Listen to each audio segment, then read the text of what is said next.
और शुरुआत बड़ी खबर से करेंगे। राजौरी सेक्टर में भीमबर गली और पुंछ के बीच सेना के वाहन में आग लगने को लेकर सेना का बयान सामने आ गया है। सेना का कहना है कि यह एक आतंकी हमला था।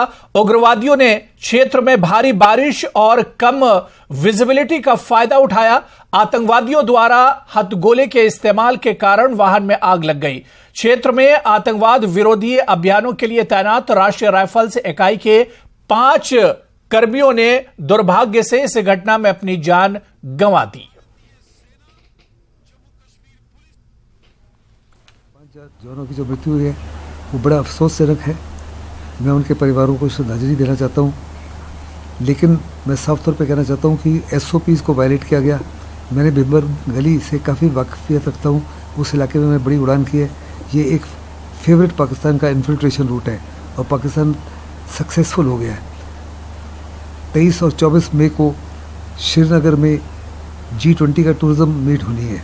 कुछ दिन पहले अपने होम मिनिस्टर कश्मीर गए थे और उन्होंने कहा था कि किसी प्रकार का कोई सिक्योरिटी में ढील नहीं होनी चाहिए। इनफैक्ट इसको स्टेफन अप किया जाए ताकि पाकिस्तान को किसी प्रकार से कोई मौका ना मिले हिंदुस्तान को एम्बेरस करने के लिए।